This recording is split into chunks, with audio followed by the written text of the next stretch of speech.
Alright, good afternoon everybody. We're getting kicked off.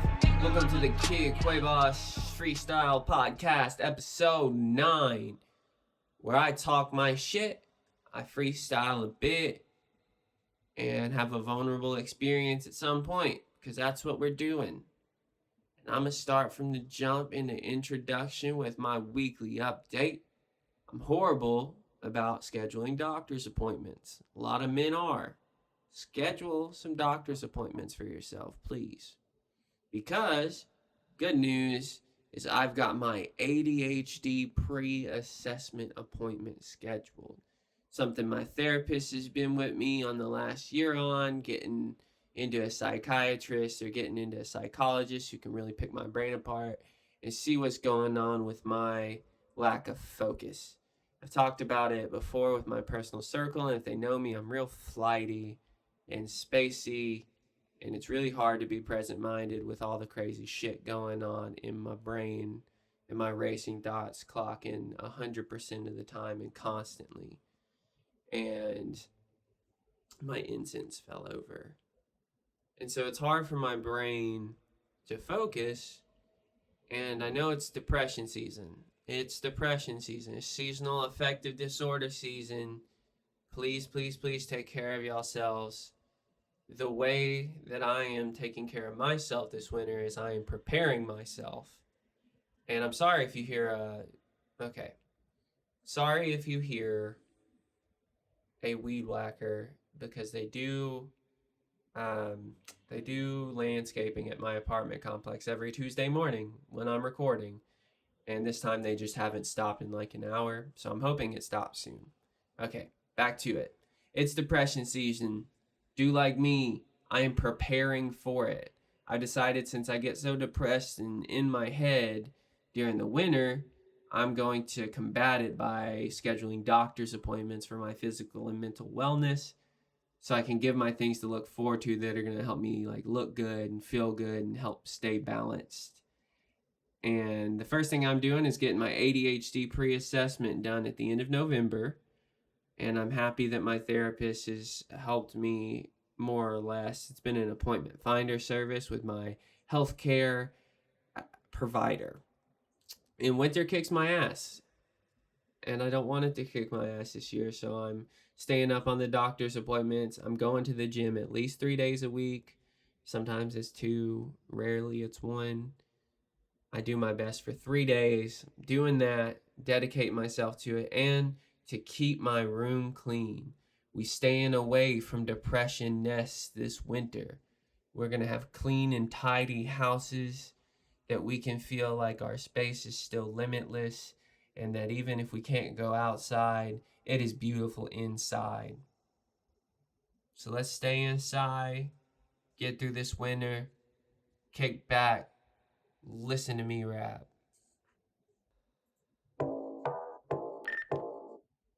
Yeah. Hey. First off, never gonna play fair. First off, yeah, you caught me unaware. I don't listen, I don't pay attention. Yeah, my mind's too focused on some other shit. Yes, fuck the government. Little fucking kid, not part the 1%. I'm in that 99, bitch, I'm feeling fucking fine. And I never had to pretend. Wear it on my sleeve, talking about my heart. Get a motherfucking start, yeah, I'm on the chart. Off the motherfucking chart, I beseech you to ask me a question. I'm an open book. But you gotta have the comprehension to understand that I'm the man. Little fucking kid, fly like Neverland. Fuck that bitch, I'ma score with Peter Pan. Ayy, yeah, young learner. Ayy, little kid and I'm so victorious. Got a sock on my dick and it's feeling so crusty. People wanna fuck me, they don't know that I'm musty. Yeah, I don't think she trusts me. I don't think she loves me. That's just my thoughts. Negativity, energy is bad. Feeling like dad, but don't call me Poppy. Little fucking kid, yeah, getting a little sloppy, getting a little soppy. Yeah. No, so shout out Kenny Mason.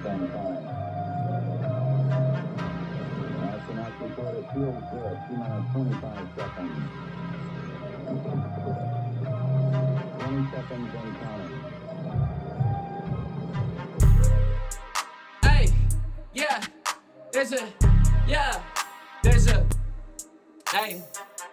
Thin line, so divine in the prime. It's a land before time. Dinosaur, horrorcore. Don't know what I'm rapping for anymore. This is lore, this is story. Yeah, forgetful like I'm Dory. Yeah, I'm in the fucking ocean and I'm motherfucking lost. This life is such a cost, and I'm glad to be the boss. I'm glad to be a young man, feeling like an old man. Never had like foes and never wanna do it, ayy, out of fucking pocket. She fuck my eye socket. This rap I fucking drop it. The bag I never fumble. Eat that pussy like a crumble. Never catch me mumble. Probably fucking will. Got a punk fucking attitude. I'm never fucking mad at you. I'm depressed with myself. Depressed with myself.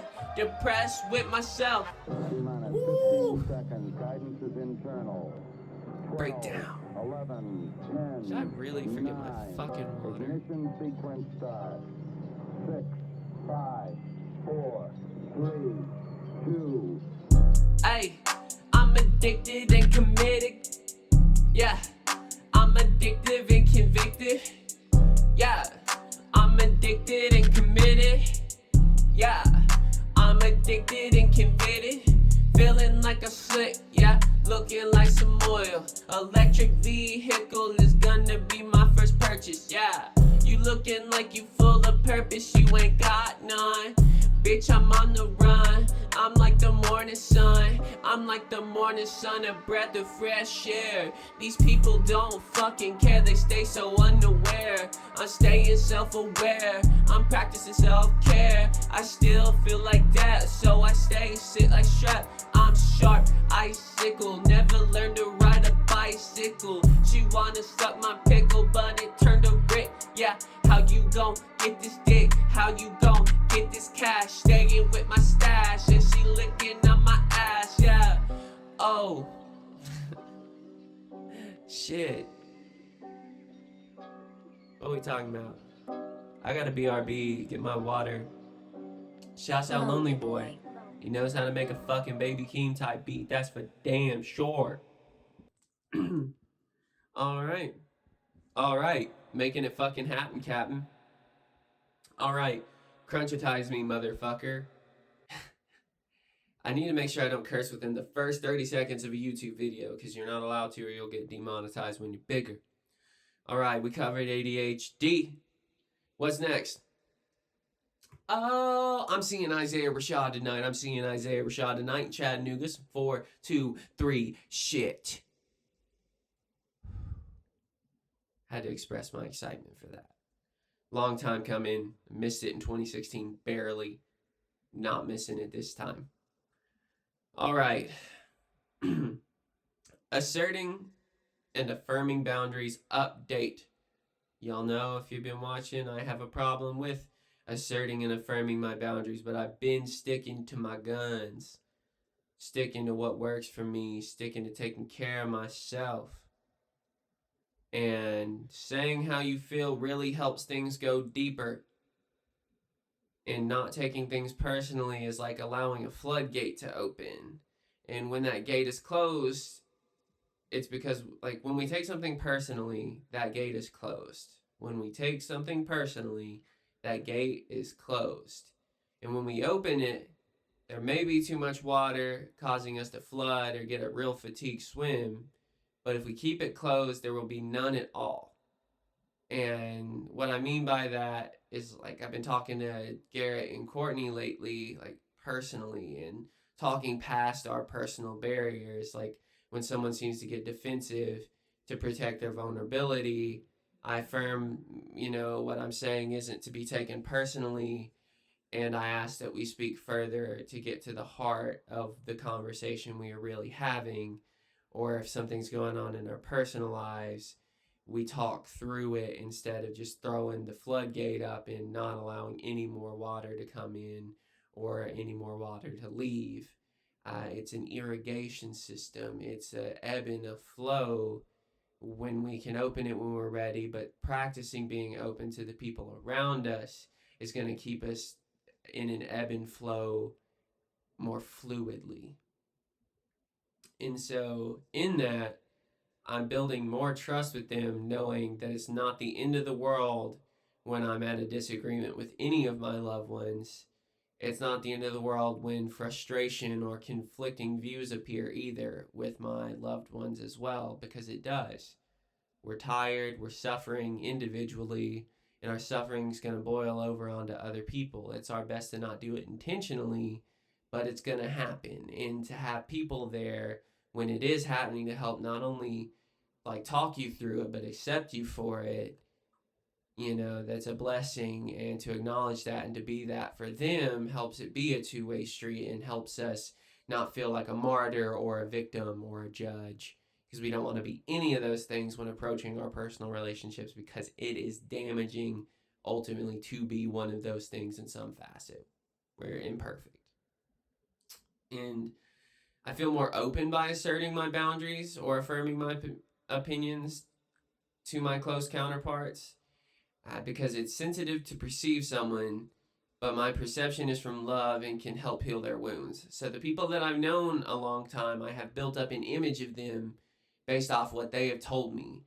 And that image is how I kind of perceive them through, is what they tell me. So I don't presume my own assumptions or project my own reality onto somebody else. I use what they have told me they want to be, how I feel they are, and who they've told me they've been in the past.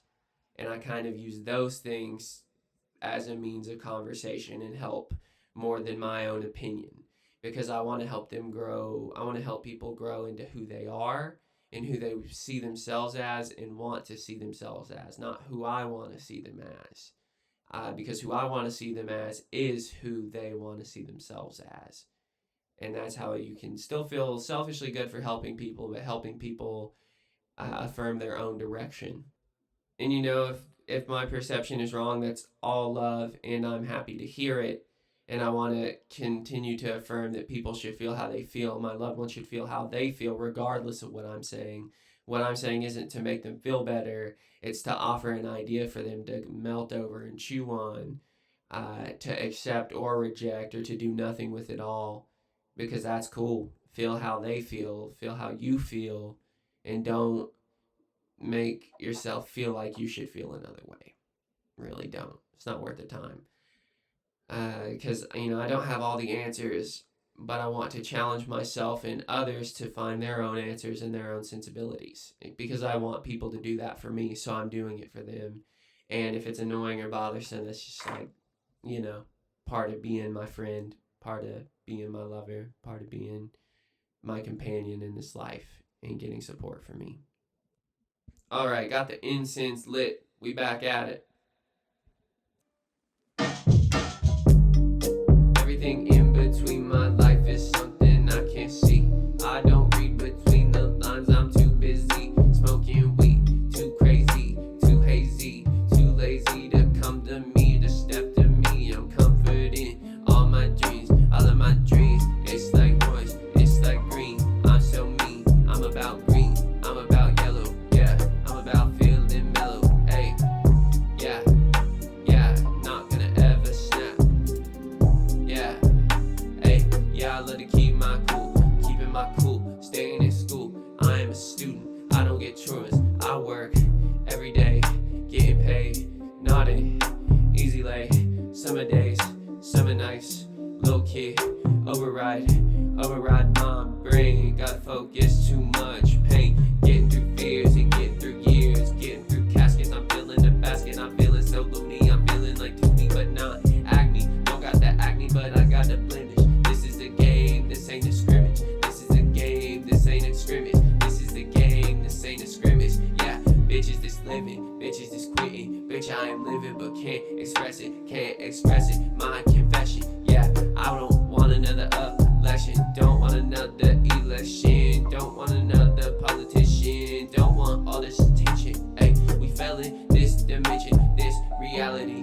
We challenge, we strangle, we dead, we feel it, the plague, we feel it, so ill, yeah. Feeling so ill, I'm copping the mill, I'm copping the still, I'm copping the deal, you copping the thrills, I'm feeling the waste while I meet. Feeling the waste nights while I'm eating this cake, smoking this weed, and I'm getting so baked. You got a skirt, I got a skirt. I'm a skirt, yeah, I'm a skirt. I'm a skirt, feeling like Raj, right in my brain, right in my vein. It is lobotomy, you are hypocrisy. Nobody lies to me. I see the truth like the eye of Horus. No chorus, I see the truth, the light, no chorus. I'm like Horus, I'm gonna smite, I'm gonna bite. I'm like a vampire, I'm getting higher. No, I'm not a liar. I'm feeling so nutty, there's nobody but me. Nobody but me, nobody but one. Nobody but one in 8 billion. 1 in 8 billion, I'm 1 in a million. 1 in a trillion, I'm 1 in my feelings. One with my feelings. Woo. One with my feelings. Yeah. Hey.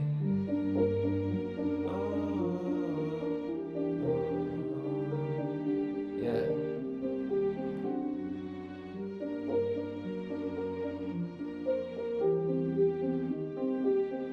Yeah.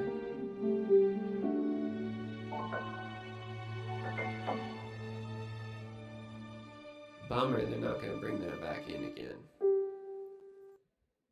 I've been reading Your Head is a Houseboat by Struthless, who is an illustrator and YouTuber I get a lot of my creativity and productivity hacks from. He also gives creative philosophy and, as an ex-addict, provides insight into mental clarity with his book. And that's important for me that he is an ex-addict because I have addictive tendencies. I kind of just like hyper fixate and addict myself to one thing at a time. But I have like a bunch of different things I latch onto and addict myself to kind of not give me the diminishing returns of addiction. Good and bad, because they're positive and negative. So essentially the book is about your head being a houseboat that starts on a river, and the river is your childhood, streamlined with everyone's perception of what life is or what it should be, as well as the trauma you accrue from your parents and family and friends. So like the river is different. There are different channels, and rivers have their own distinct value. Like some rivers are going to be calm and still, and then some parts are going to be waterfally and rocky and all over the place. It does get crazy. However, it's more streamlined because you cannot control what is happening to you at the time. You're just going down a river until you start to get close to the ocean. You hit like a delta where there's more open space, and then you're out in the ocean.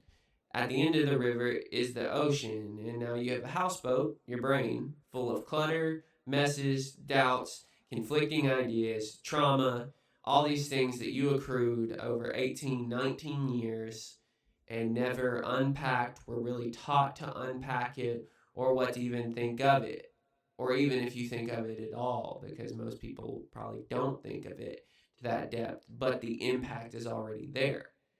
And then you're expected to traverse the entire world with your boat, and most people keep the boat in the condition that it's in, never cleaning it, tuning it up, fixing it, just cleaning up the clutter. People just live in that and then try to go and travel the world in a fucked up houseboat.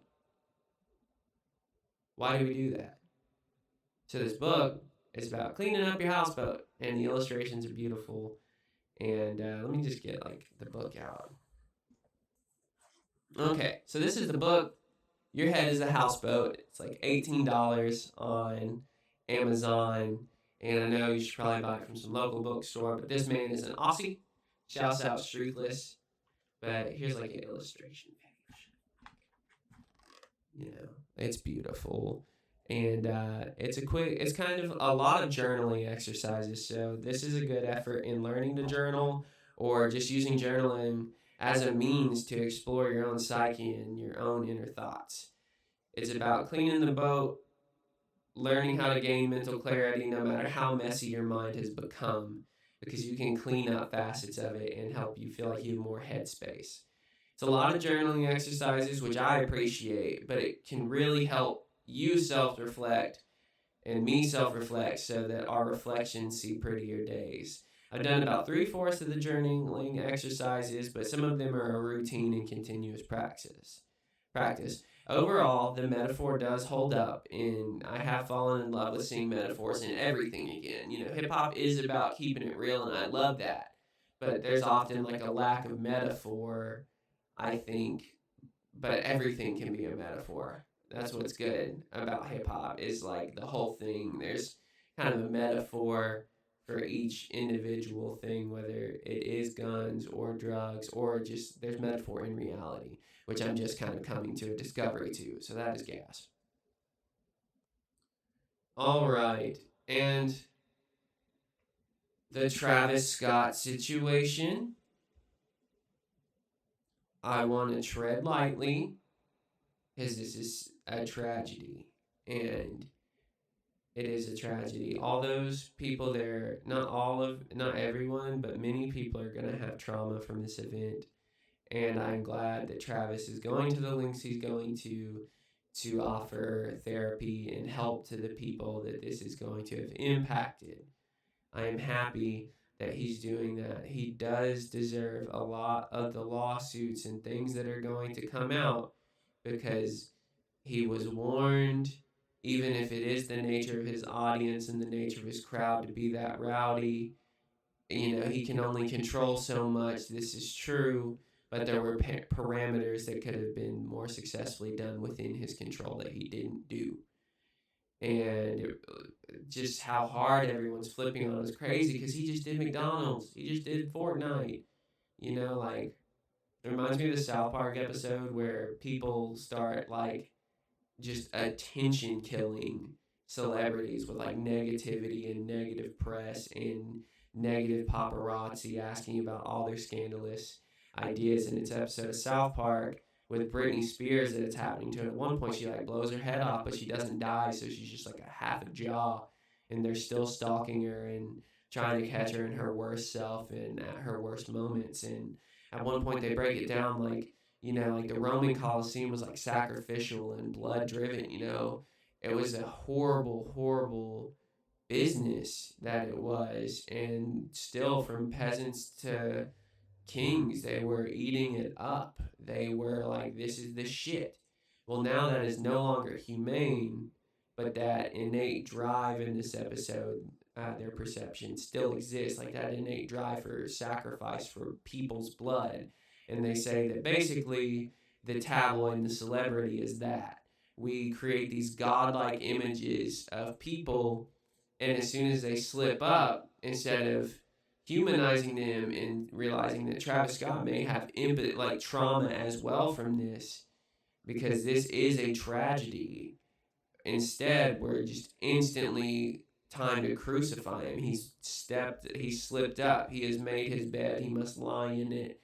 And right now, it's just everyone's gassing so hard and focusing so hard on how bad he fucked up that it's like just like sacrificing all of his impact and where he's gotten to so far just to do it.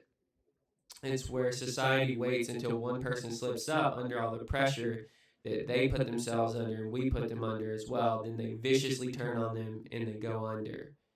And that's where we're at, and that's their perception of society in that moment. And I thought that was a cool thought to share with it.